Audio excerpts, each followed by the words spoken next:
vorrei dire una stupidaggine. E allora eccoci tornati in studio. Allora, ricordiamo ai telespettatori a casa che stiamo parlando un po' di quella che è la campagna elettorale appena iniziata, anzi no appena iniziata, per dire la verità è iniziata già da un po', ma diciamo è entrata un pochino più nel vivo. Allora prima della pausa pubblicitaria Pontelli ha avanzato come si usa dire, no? Pensar male si commette peccato, però spesso ci si azzecca, e lui dice qua i partiti hanno l'interesse a far sì che vada poca gente a votare, ma che vadano soprattutto i fedelissimi, no? I fedelissimi, quindi lì ci sono più chance, no?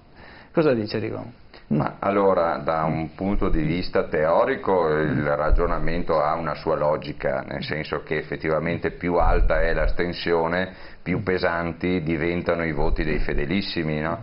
Però per sfatare che ci sia una sorta di congettura e che sia un percorso voluto, insomma io esprimo molto schietamente l'auspicio che invece a votare ci vada quanta più gente possibile, perché bisogna prendersi la responsabilità di decidere e non limitarsi a non decidere e sentirsi magari quindi con la coscienza a posto.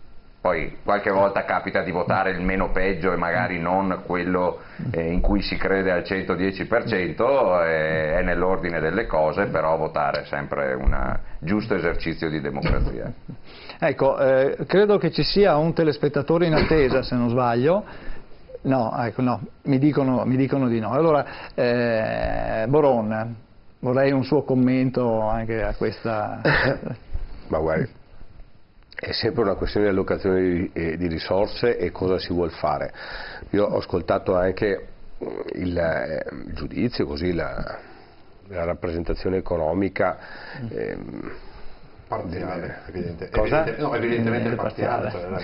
La sua posizione è quello, seppur oggettivamente sui numeri sono quelli, non sono d'accordo propriamente sul contesto, perché sappiamo benissimo, questo ribadisco, che se siamo in grado di creare soldi di carta nella notte con un click le soluzioni le trovi facilmente, no? Perché voglio dire, nel 2011 è stato fatto cadere un governo legittimo per mancanza di risorse, per difficoltà di risorse, per uno spread altissimo. Ci siamo accorti che per risolverlo bastava fare il quantitative easing, quindi voglio dire, perché non l'hai fatto prima, l'hai fatto dopo, c'era sempre Draghi al comando, quindi questo me lo chiedo. E poi mi chiedo come si fa a parlare di coperture finanziarie quando abbiamo avuto, io parlo dal 2013, perché poi è una continuità politica dal 2013 ad oggi, non è che stiamo, anzi dal 2011,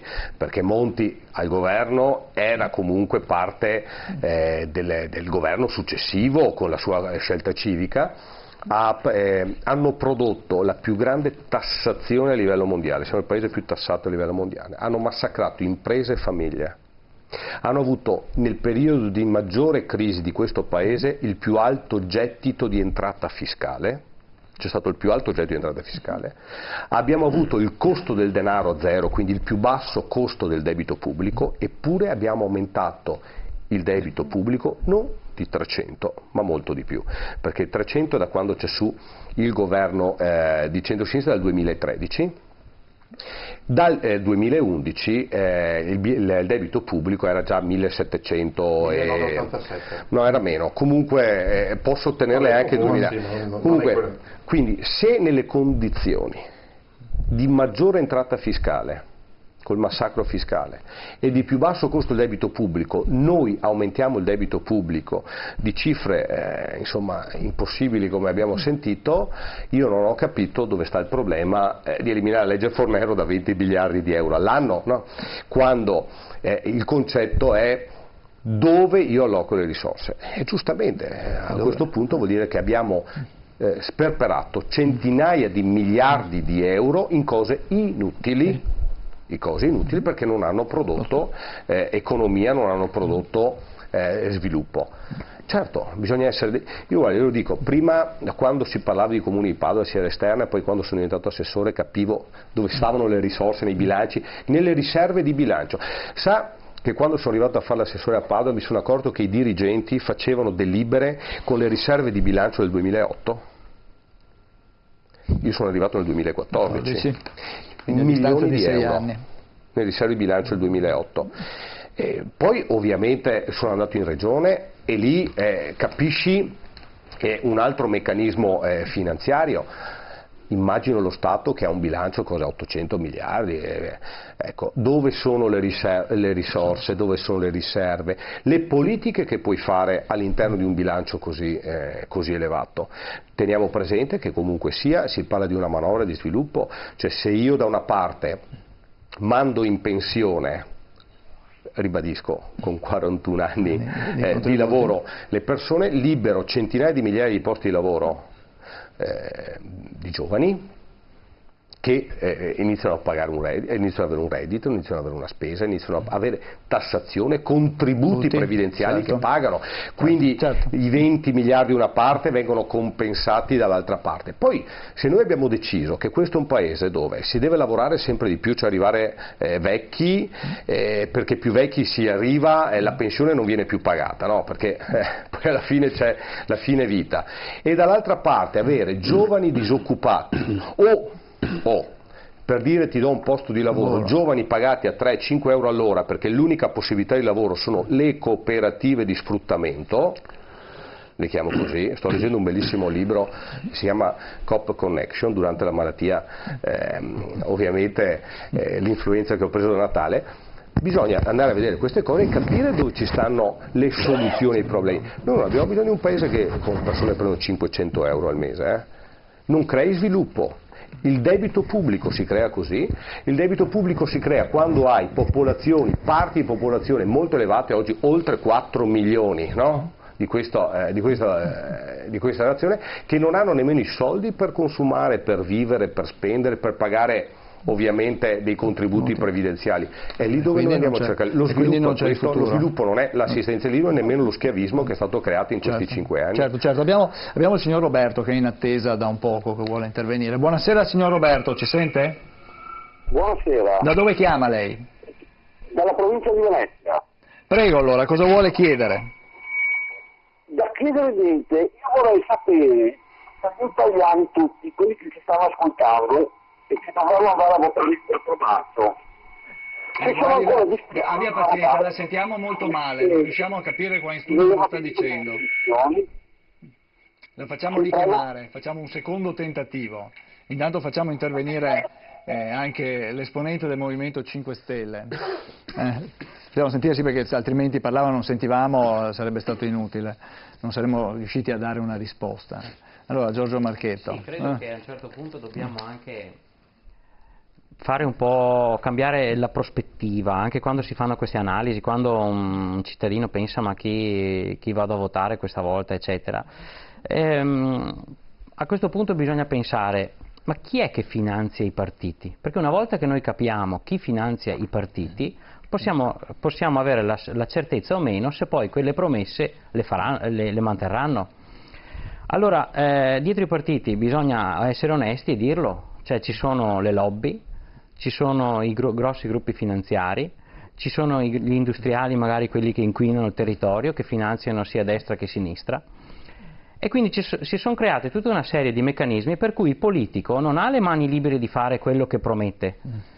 Ecco, allora c'era il bisogno appunto di un nuovo soggetto politico, di un movimento che si autofinanzia con le microdonazioni dei cittadini, i 2-3 euro che fai questi versamenti qua, ma non servono soldi per fare la politica. Ecco che nel momento in cui metti dentro le istituzioni una persona che è libera e non è ricattabile, e te lo fa il decreto ambientale per salvare la terra dai fuochi, ok? Te la chiude l'Ilva se inquina, non tieni sotto scacco gli operai dell'Ilva perché bisogna lavorare e intanto crei un malessere sociale che è enorme.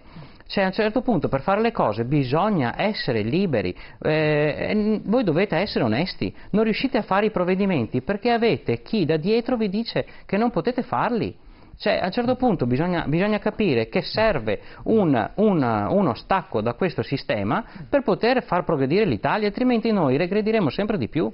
Cioè non ci sarà la libertà di fare le cose che devono essere fatte, quindi si sa che porterà una crisi dal punto di vista del loro mondo, perché adesso loro stanno lottando, stanno promettendo qualsiasi cosa, perché il loro lavoro è mantenersi la poltrona. Passano a destra e a sinistra, ma uno era di destra, adesso passa a sinistra, fa il gruppo, vincerà il PD e fino all'altro giorno eri con Forza Italia, cioè sono delle cose assurde, delle cose che non riusciamo a rendersi conto, ma è così. Il cittadino deve rendersi conto che è così, da Roma ai piccoli comuni, lo stile è quello. Quindi quando si sono creati enti, 100.000 enti per dare il posto di lavoro, ma come possono questi adesso razionalizzare la spesa pubblica, magari anche sacrificando centinaia di migliaia di posti di lavoro del pubblico? Perché rendiamoci conto che c'è anche questo come grande balzello nella nostra nazione. A proposito, tra le varie promesse c'è anche quella del Movimento 5 Stelle di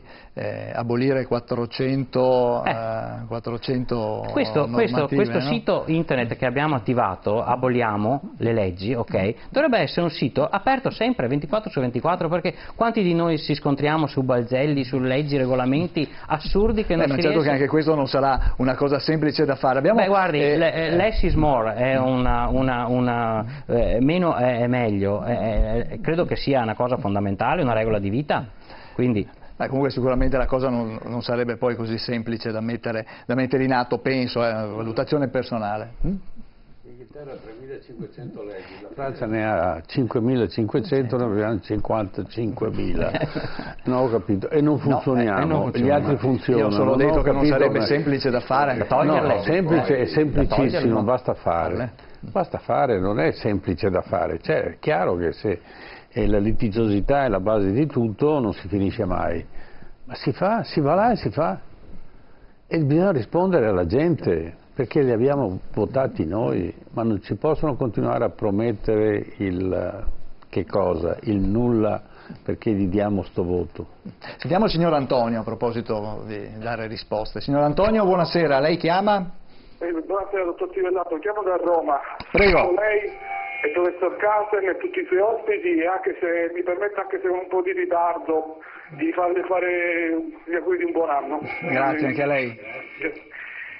Guardi, non so, io faccio una sintesi, una riflessione velocissima, se mi consentite di farla, se volete potete esprimere un parere o meno rispetto alle promesse. Dico anche che la prima parte della vostra trasmissione è stata molto interessante, tra l'altra cosa, la parte dedicata solo alla criminalità e ai rapporti eccetera eccetera. Comunque vado a bomba. Le proposte si dividono secondo me in due parti, in realtà sono sempre divise in due parti. C'è una proposta proposte economiche, intendo. Ci sono delle proposte, una prima parte sono quelle proposte, quelle orientate all'offerta, cioè dove dicono che basta stimolare imprese produttive eccetera eccetera per poter poi l'economia trovare spontaneamente la domanda, e invece, come il professor Casen mi insegna, ci sono quelle altre che sposano le teorie economiche invece che bisogna stimolare la domanda. Io personalmente sono più persuaso di questo, cioè io sono persuaso che l'offerta di per se stessa purtroppo non crea, nei momenti soprattutto di crisi, non crea spontaneamente una domanda, per cui la domanda, come per esempio, senza fare ricette marxiste o così questo genere, basterebbe anche Keynes ce lo insegna. Sotto questo profilo aggiungo anche che questo è un fatto scientifico e economico, il professor Casen potrà anche contraddirmi se dico una stupidaggine, non ne ho assolutamente ne ha la titolarità. L'effetto moltiplicatore di un aumento di spesa pubblica è molto maggiore rispetto allo stesso effetto con la riduzione delle tasse, questo è un fatto assolutamente comprovato. Poi un altro punto invece importante, una volta che si decide eventualmente di fare una politica di domanda, è il problema nostro del debito pubblico, e qua concludo.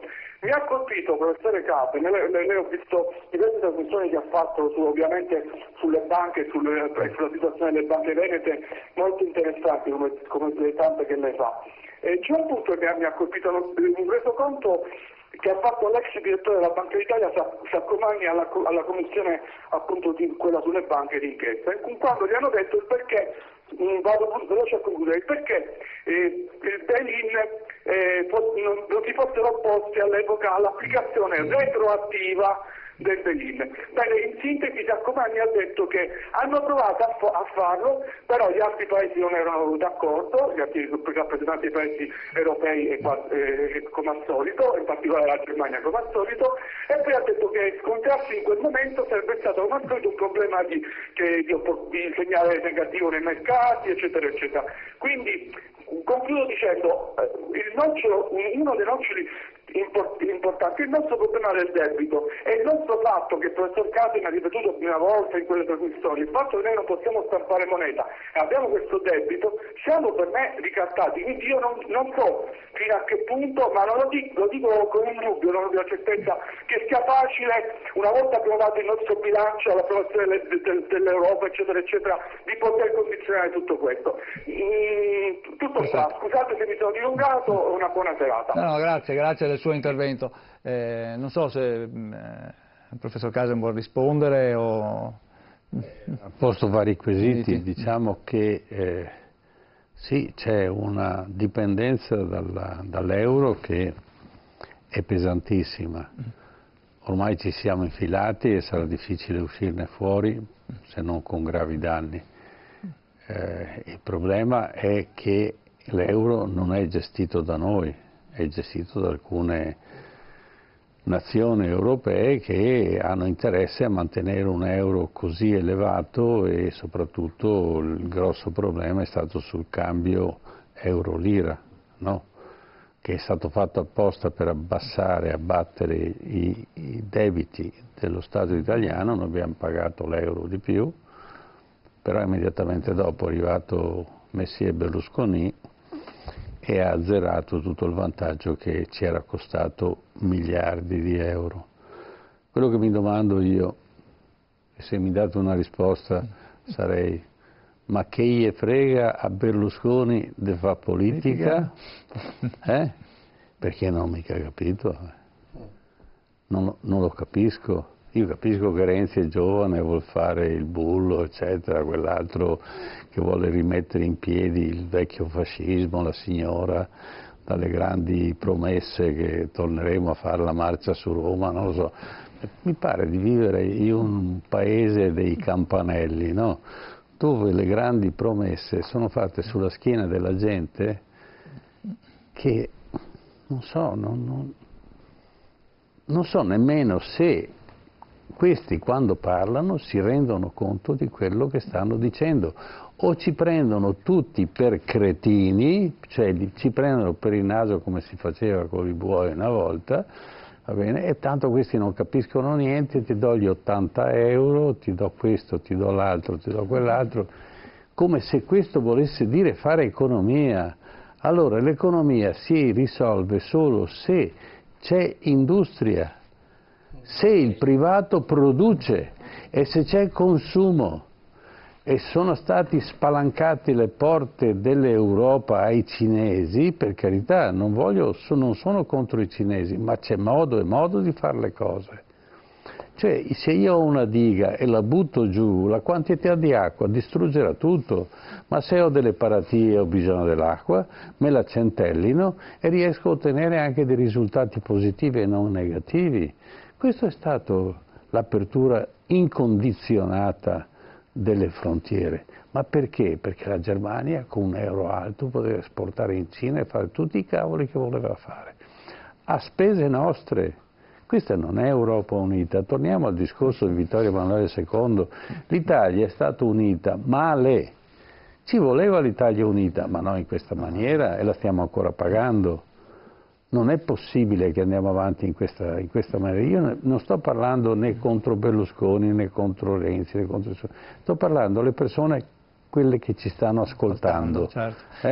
Che stiano attente a quello che fanno perché indirizzeranno l'Italia del futuro e che vadano a votare, si rendano conto, facciano un pensiero e che votino e contino sulle persone. Abbiamo infatti un altro telespettatore in attesa. Buonasera, il suo nome e da dove chiama? Sì, buonasera, sono Mario Stecca e chiamo da Padova. Prego, signor Mario, ci dica. Volevo rispondere al signore qui che ha appena parlato, ha detto cose molto molto interessanti e sinceramente mi ha tolto un po' anche il nocciolo, perché se ci troviamo in questo problema è perché con l'euro che ce l'hanno fatto pagare 2.000 lire invece che 1.000 come doveva costare, già lo scenario cambia totalmente. Poi ci hanno tolto le frontiere, vabbè, ci hanno tolto che non possiamo stamparci la moneta e fare deficit con noi stessi.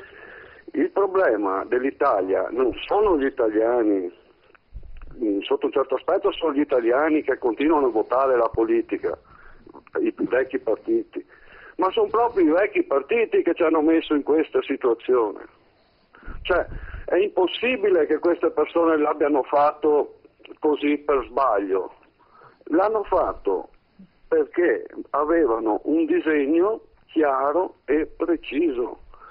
Ormai loro non sapevano che il web portava cultura, portava informazione alle persone, e grazie al web, grazie all'alternativa che abbiamo adesso, grazie al web e al Movimento 5 Stelle, possiamo questa volta, a mio parere, mandarli a casa tutti e fargli pagare i danni che ci hanno fatto, perché chi pagherà questi danni sono i nostri figli, i nostri nipoti, e noi che ci hanno derubato e preso in giro.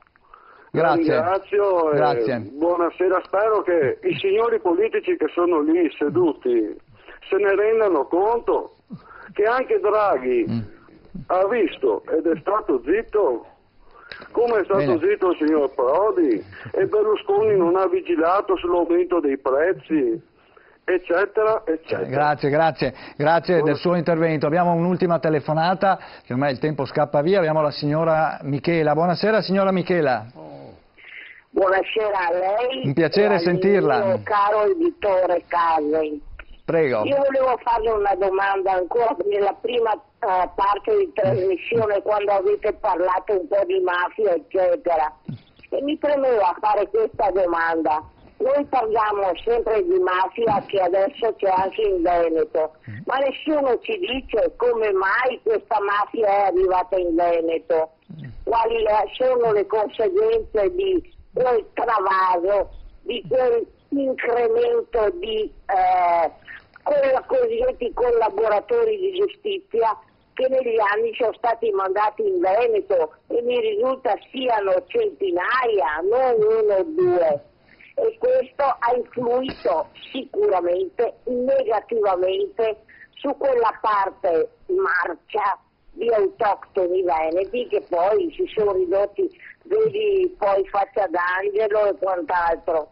E poi un'altra cosa, c'era qualcuno che parlava di inquinamento da rifiuti in Veneto.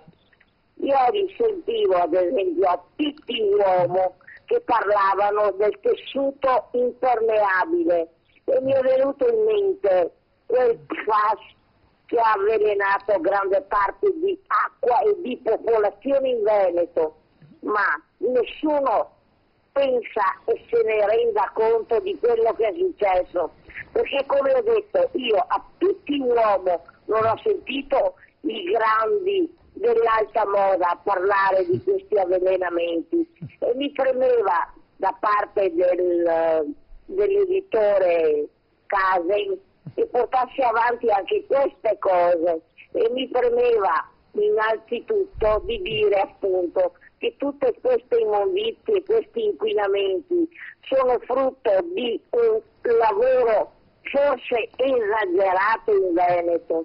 Probabilmente il Veneto è stato inquinato anche dall'esagerazione di queste produzioni che poi tutto sommato non è che abbiano portato questa gran ricchezza in Veneto, se non agli imprenditori, perché mi risulta ad esempio che ci siano 800.000 persone povere ancora adesso in Veneto, e credo non sia una bella cosa. E poi avrei molte altre domande da fare, Però vi ringrazio per Signora, questa sera, ci risentiamo. che mi date risposta, ringrazio l'editore Case, ringrazio lei conduttore e un buon Grazie a lei. tutti gli ospiti. Grazie a lei. Tanti auguri.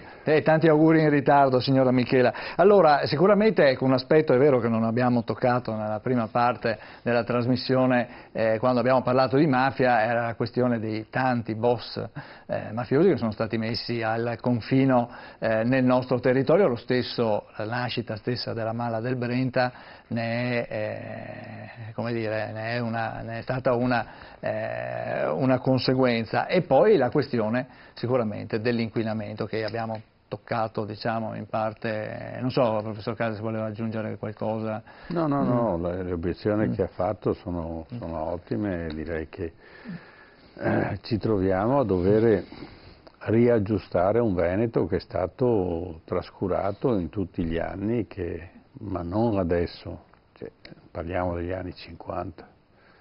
Gli anni 50, quando gli operai a Marghera morivano intossicati, morivano di fibrosi polmonare, c'erano dei disastri, però si taceva e la stampa non ne parlava. Certo. E purtroppo diciamo che questo tipo di informazione che la politica oggi ci propone è perché abbiamo una stampa che è troppo sottomessa. D'altro canto uno dei più grandi editori è amico di Renzi, insomma. Gioco in borsa, come stiamo vedendo.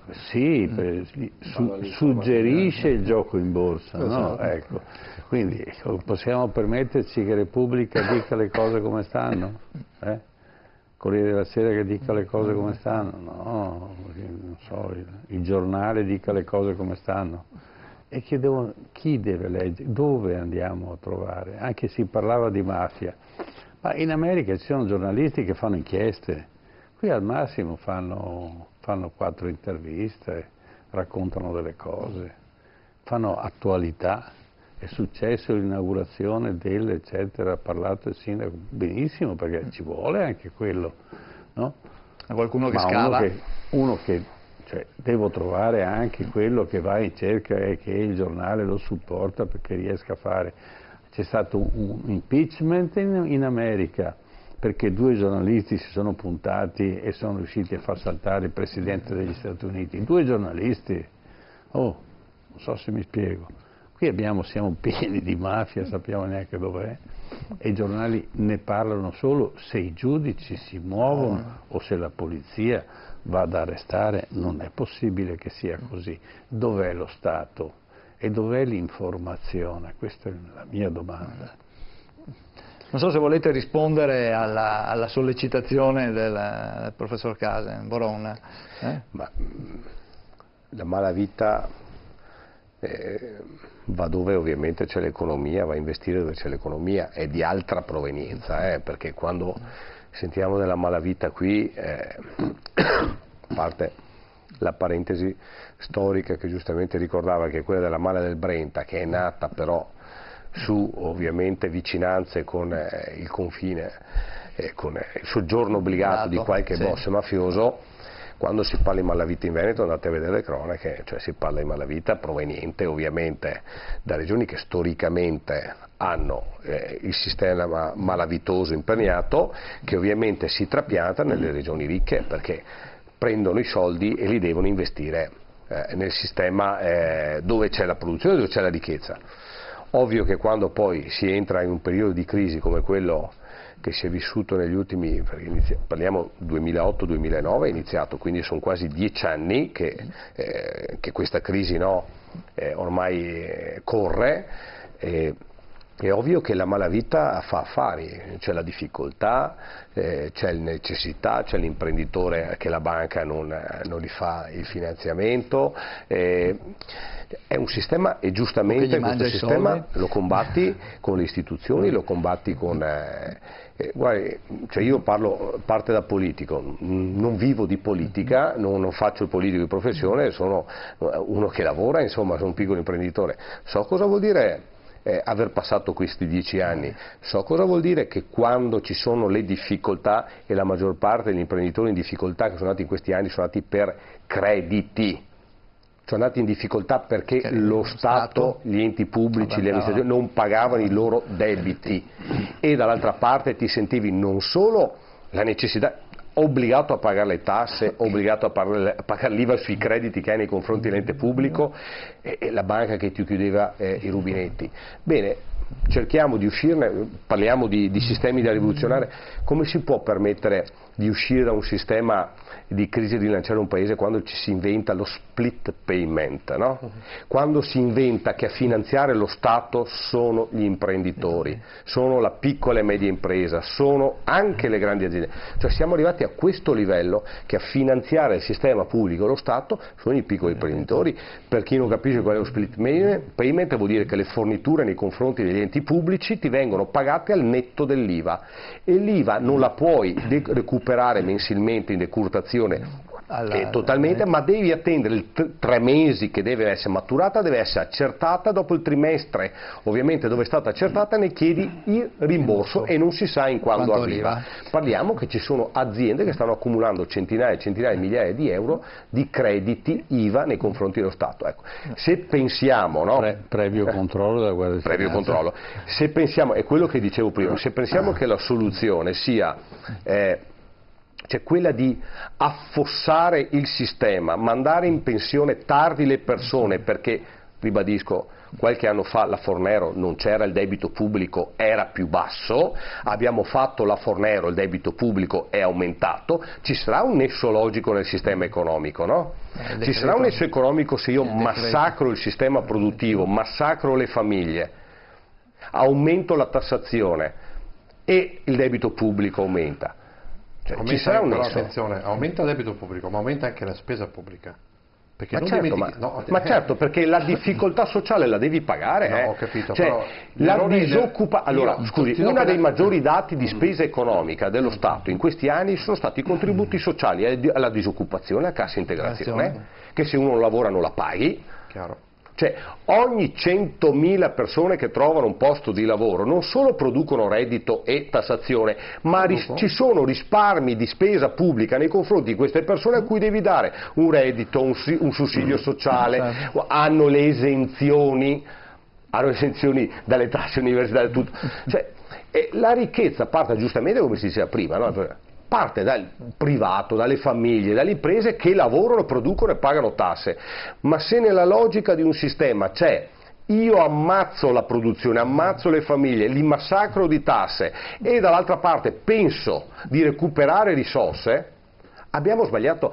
Guardate che nel momento della crisi, sa cosa ha fatto Monti? No, ma io le dico solo sa nel momento della maggior crisi cos'è la prima manovra che ha fatto Monti? Nel momento della crisi dell'imprenditoria, la prima manovra ha triplicato l'IMU sui capannoni, sulle attività produttive.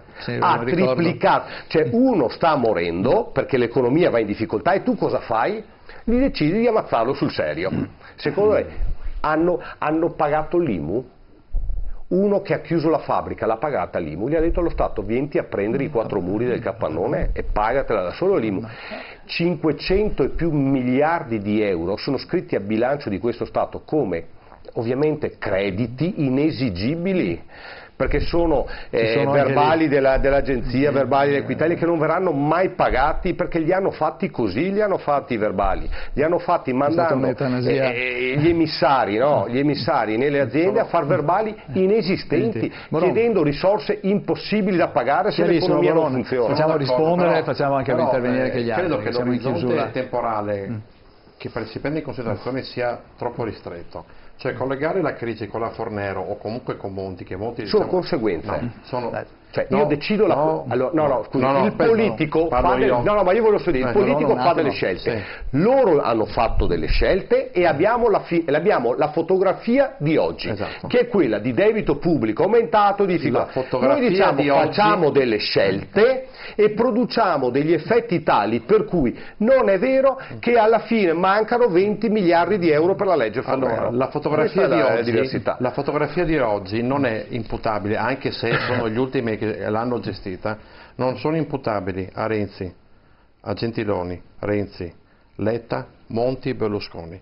Noi siamo in questa situazione perché fino al 2007, perché nella vita la memoria è l'unica forma di democrazia rimasta e voi ve ne siete dimenticati. Fino al 2007-2008 in tutti i giornali, tutte le università, tutti gli economisti dicevano l'Italia è un'economia post-industriale e nessuno si è alzato a dirgli ma siete dei deficienti, perché quando è venuto a Milano Unica, la fiera del tessile e abbigliamento, un ministro a dire l'Italia vivrà di design, siamo la patria degli architetti, e lo dico apposta perché siete due architetti, un industriale con le palle si è alzato in piedi e ha detto ma cosa sta dicendo che io ho 120 operai? Questo è il risultato del vostro silenzio, del silenzio di tutti i partiti e di tutte quelle teste d'uovo che hanno stabilito le politiche economiche appoggiate dai partiti, che avevano detto il futuro è nei servizi alla persona. Posso citarti, Presidente del Consiglio, trasmissioni anche gli orari e anche le reti televisive. Il problema è questo, voi vi fermate alla Fornero. Il problema è che bisogna invertire un trend che è nato... Non è che ci fermiamo alla Fornero. Fammi finire. Dobbiamo invertire un trend che è nato 30 anni fa. Noi abbiamo puntato, loro hanno puntato tutto sui servizi, e sai qual è l'effetto attuale? Ti do il tuo, che adesso paghi più soldi di autostrada che non di gasolio. D'accordo? Perché chi è stato a vendere le autostrade ai gruppi che adesso finanziano i partiti? Punto di domanda. Te lo dico, è stato D'Alema, è stato il ministro, è stato nel 98, quindi bisogna tornare indietro. Sì, però quello che dobbiamo far intervenire anche quello che io stavo dicendo è che sono state fatte delle scelte politiche che hanno prodotto un risultato, cioè io Fornero un esempio, ma ne posso dire tantissime. Cioè la cavolata del blocco del contante, no? Non è mai successo che nel momento in cui c'è una crisi economica e chi ha i soldi, mettiamola così, li deve spendere, tu gli dici non sta a spenderli, cioè tienili nascosti, perché questo è un paese dove si parla che chi ha 1.000-2.000 euro da spendere è un evasore fiscale, glielo devi controllare. Poi scopriamo però che nei paradisi fiscali ci sono milionate di euro, anzi miliardate di euro che non so, qualcuno li avrà portati con la carriola o tramite SWIFT bancario, tramite bonifico bancario. I paradisi fiscali o la Svizzera, no? Dove mettono i soldi, chi li deve nascondere, non viaggiano mica con il camion, viaggiano con i bonifici bancari. Cosa c'entra il contante? Su quello cosa c'entra il contante? Quello come sfondi la porta aperta. Scusate, ormai il tempo è andato oltre, vorrei intervenire. Eliminare il contante vuol dire eliminare le carte di credito. E le banche su quelle ci navigano. Allora, Rigon, cosa vuoi che ti dica? Nell'ultima mezz'ora è stata messa talmente tanta carne al fuoco che ci sarebbe da discutere per 10 puntate. Siccome siamo in chiusura, mi sembra di vabbè, insomma, avete giustamente diritto a intervenire. No, per carità, però insomma bisogna fare una selezione, no, dei vari temi, dei vari spunti. Io penso che scontiamo oggi comunque un problema che risale almeno 30 anni fa. Non aver capito che il centro decisionale per lo sviluppo economico dell'Italia era diventato di fatto Bruxelles per tutta una serie di motivi.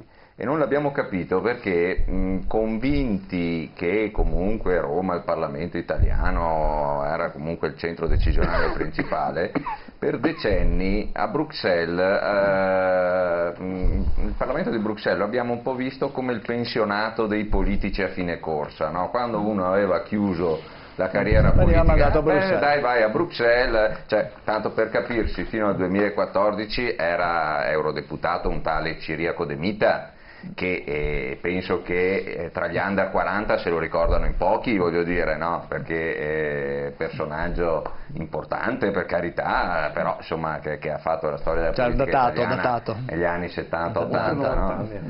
Ed è uno degli esempi, perché poi c'era il Berlinguer, fratello del ex segretario del PC, che poi è stato ministro nel primo governo Prodi, insomma era il pensionato dei politici italiani. E allora, io questo l'ho riscontrato perché alcuni imprenditori mi hanno raccontato proprio degli episodi specifici che tengo per la prossima volta, che mi inviterete volentieri, se no facciamo mattina. Però mentre gli altri paesi, di fronte a delle scelte specifiche, che poi magari noi contestiamo tante volte come italiani, ma come mai hanno deciso di fare la zucchina così, cos'ha?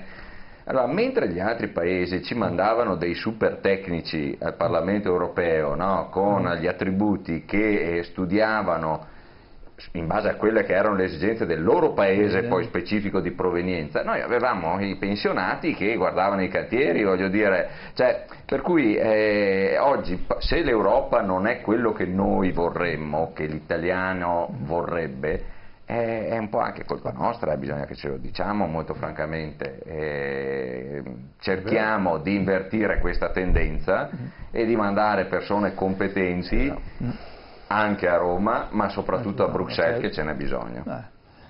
Marchetto.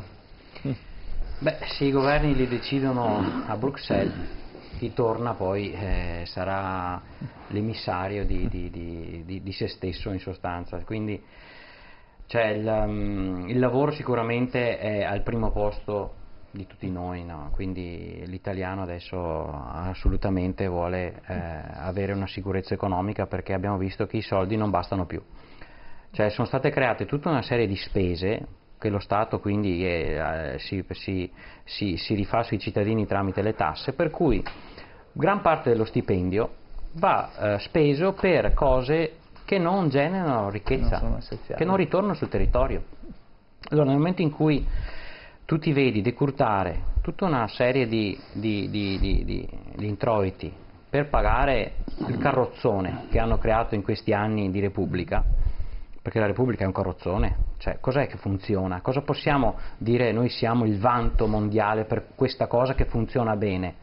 Noi potremmo sì vivere di servizi, potremmo vivere di turismo, ma cosa è stato fatto per incentivare il turismo? Perché le piccole isole Baleari sono praticamente il fiore all'occhiello del Mediterraneo e poi ci troviamo la Sardegna che è in crisi, che quando esci dalla Costa Smeralda trovi il vuoto pneumatico, ti sembra di essere... Cioè, cosa è stato fatto per il turismo? Abbiamo Venezia e non riusciamo a creare un indotto sul nostro territorio, quindi anche la regione... 30 milioni di visitatori, 30 milioni di visitatori dovrebbero pernottare fino a Trento con il treno che va direttamente ogni giorno, invece quando vai su Booking non compri una camera a Venezia se sei annuale o se sei a Castelfranco, quindi bisogna copiare di 1000 ma noi, a Mestre il bed and breakfast. Ecco, bene, noi dobbiamo incentivare il bed and breakfast, ricordiamoci che è economia ma non è l'economia, perché l'Italia dovrebbe vivere con gli albergatori, invece gli albergatori sono vessati di tasse, hanno delle IMU stratosferiche, hanno delle spese stratosferiche, non riescono a investire, non riusciamo a avere le strutture all'avanguardia con quello che poi un tedesco si trova facendo un'ora di aereo o 2 ore di macchina. Cioè, questi signori che noi abbiamo delegato per fare i nostri interessi, cosa stanno facendo? Anche la regione, dal punto di vista del turismo, dal punto di vista delle infrastrutture, dal punto di vista dell'ambiente, cosa sta facendo? Lei che è in Commissione Sanità, Commissione Sanità si parla mai dell'ambiente, ma vi fate mai due discorsi tra di voi di cosa avete creato, di che cos'è l'ARPAV? Beh, capisco che lei non può essere là, non può sentire quello che diciamo, ma io posso assicurare. Allora le dico che l'ARPAV, che dovrebbe essere l'ente preposto alla salvaguardia dell'ambiente e comunque al riconoscimento delle pressioni ambientali, l'ARPAV è una pallottola spuntata, non hanno le attrezzature. A un certo punto ci viene da pensare che questo sia stato creato ad arte, perché a voi interessa che la gente si ammali perché non riuscirete più a pagare le pensioni, questo è il vero problema. Invece il discorso dei FAS, ma vuole che una regione non faccia delle analisi per capire se ci sono certe sostanze sulle falde acquifere di tutto il Veneto, di gran parte del Veneto, e lo scopriamo perché qualcuno si inventa di dire ma forse c'è questa cosa qua. Cioè, questo del PFAS dobbiamo chiudere, perché stiamo allargando ulteriormente i temi qui. Stanno dicendo delle inesattezze che sono no, non sono inesattezze, questi qui sono i fatti. L'unica regione d'Italia che si è dotata di limiti sui FAS e che ha fatto la campionatura di tutte le aree a rischio a posteriori, stiamo parlando che le cose, non è che i filtri sull'acqua te li metti il giorno, cioè vai là lì appoggio, devi fare dei lavori, degli interventi fatti da anni. Poi se il problema dell'inquinamento dei FAS deriva da una fabbrica che li ha inquinati dei 50 anni prima, dei 30 anni prima, scusa, ma quello che è stato fatto lo devi trovare la soluzione. Vorrei ricordare che quando la Regione Veneto ha posto il limite e ha posto la soluzione al limite C'è stato qualcuno che ha fatto ricorso? Qualcuno che si è opposto? Posso dire, ecco, l'ultima cosa, dobbiamo chiudere. La chiudiamo velocemente. A me quello che fa impressione, e lo faccio per citare un esempio che esula dal contesto economico. Nardella al prossimo Maggio Fiorentino farà cambiare il finale della Carmen, dove non sarà lei a morire, ma morirà lui. Nardella muore. No, questo cosa vuol dire? Ci rendiamo conto che stiamo entrando nel totalitarismo culturale? Noi che abbiamo il compito di preservare il nostro patrimonio culturale che tutto il mondo ci invidia, e un sindaco di Firenze, per il politicamente corretto, decide di cambiare i finali di un'opera, e nessuno, a parte un trafiletto sul Corriere, penso sulla Stampa, ha detto qualcosa. Ma in un paese normale Nardella sarebbe già a fare il bigliettaio nell'azienda municipalizzata dei trasporti. Cioè violentiamo le opere d'arte per seguire il politicamente corretto. È una follia. Certo. Le foglie di fico. Vabbè. Ma io cito solo due cose. Telecom, la quinta compagnia al mondo di telecomunicazione, l'abbiamo spogliata e i politici hanno messo del loro. L'abbiamo comprata con i soldi della Telecom, abbiamo comprato la Telecom con i soldi della Telecom, ricordo Telecom Serbia. Abbiamo comprato una società in Serbia inesistente, con i soldi che abbiamo messo di là abbiamo comprato la Telecom di qua. L'abbiamo distrutta perché avevamo reti in tutto il mondo, Cile compreso. Israele compreso. E attenzione, avere reti telefoniche è una cosa strategica anche militarmente, perché io controllo tutto, siamo fuori. L'abbiamo venduta a una società in fase di liquidazione o di fallimento francese che si è comprata la nostra Telecom e non riusciamo a capire perché. Berlusconi ha provato a fare degli accordi ma poi l'hanno tradito. L'altra compagnia è Alitalia. Allora io sono tornato in Italia con la TAP, Trasporto Aereo Portoghese. Il Portogallo è una nazione piccolissima, ha una compagnia aerea che fa 14 milioni di viaggiatori ogni anno, ma intercontinentali. Perché da Lisbona vanno in Africa, vanno in Sud America, perché in Portogallo, linee aeree in Portogallo non servono a niente, è troppo piccolo, no? Certo. Ecco, vengono in Europa e noi ci siamo fottuti l'Alitalia, che se l'avessimo venduta quella volta che i francesi volevano comprarla a 3 miliardi e mezzo di euro, avremmo risparmiato, perché si compravano anche i debiti. A oggi l'Alitalia ci è costata 20 miliardi, è una società fallita, e i tedeschi ci dicono se la rimettete a posto noi la compriamo a €1. Ecco, come le banche. Come le banche. Allora c'è qualcuno, scusate, io vorrei che il signor Grasso piuttosto che Berlusconi ci spiegasse come risolvere i problemi. Telecom, che è una grande azienda, e noi i soldi li diamo ai francesi e non ho capito perché, e all'Italia la possiamo salvare ancora, sono i temi.